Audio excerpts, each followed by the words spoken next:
What's up people, and welcome back to another video. In today's video we're talking about the best CPU alternative to the R5 1600 and the R5 1600X. The R5 1600 is one of the best 6-core CPU you can get right now. It has a great price per performance, it's brand new, it comes with a stock cooler which is pretty decent considering that you're getting it for free. But these CPUs also have really good price per performance and you can get them with the board for way less money. So we are comparing 3 6-core CPUs with each other, with the R5 1600 being one of them. I didn't include the R5 1600X. It's pretty obvious that there is somewhat of a performance difference between the R5 1600 and the 1600X, but I decided to go for the R5 1600 considering it has a better bang for buck. So the first CPU we have is the Xeon X5650.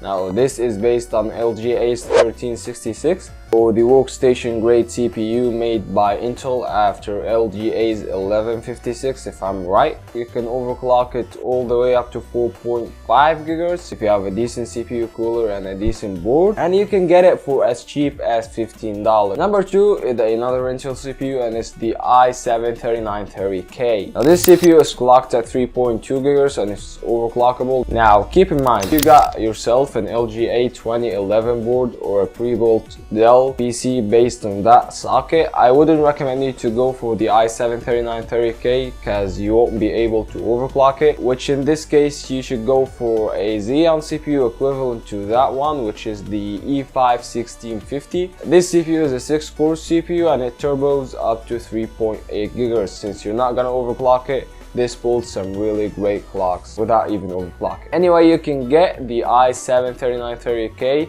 for somewhere around $125. Last but not least, of course, we went for the R5 1600. It's based on the AM4 socket. It's a 6-core 12-threaded CPU and it offers a great price per performance, as I said, and there isn't much to say here because you are already familiar with the R5 1600. Now we are comparing price per performance not just with CPUs, we are also comparing it with boards. So we're taking it in a form of board and a CPU combo, because some used boards tend to be more pricier than the CPU itself. Like for example, the Ryzen MSI X58 board for around $100, which is compatible with the X5650. You rarely find these boards for that cheap price, and it's coming from MSI, which is a really good board, and you will have some really good overclocking. As I said, you will not always find that. You will usually find them around $120 to $150, so keep that in mind. And the X79 board was around $130, and again, you'll not find it for that price again. You should usually find it somewhere around $150. But the cheapest of them all, the R5 1600 board, which is somewhere around $50 to $70. The cheapest B350 board I could find the time recording that video. But keep in mind, the R5 1600 is obviously the most expensive CPU of them all.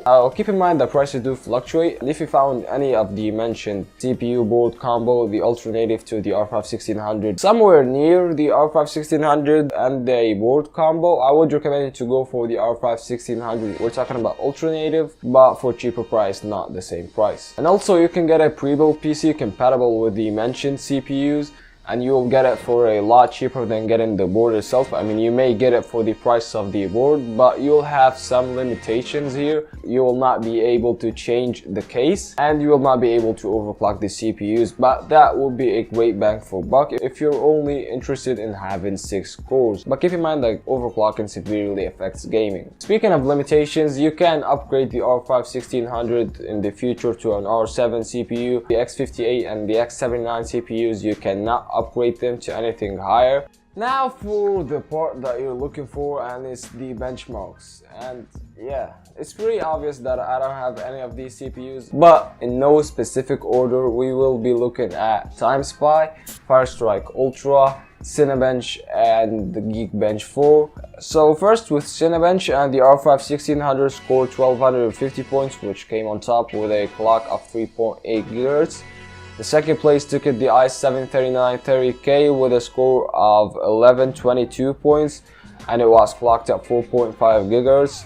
And the third place is the X5650 with a score of 995 points, and also it was clocked at 4.5 GHz. Now getting to Geekbench 4, the R5 1600 again came on top with a score of 4,428 points in single core, and the multi-core came for nearly 21,000. Second place was the 3930K. Again, it had a score of 3,982 points and 17,960 points on multi-core. Third place again is the X5650 with 3,348 points in single core and nearly 14,650 points on multi-core. The X5650 has some really good performance when you compare it to something like an R5 1500X. All the CPUs in 3D Mark Time Spy and Firestrike Ultra were paired with a GTX 1080 Ti, but there was difference in models and clocks which will affect performance. So in 3D Mark Time Spy, the i9 3930K came on top with a score of 9,968 points. The R5 1600 took the second place with a score of 9,790 points. The X5650 took the third place with a score of 9,133 points. I guess if we paired it with the same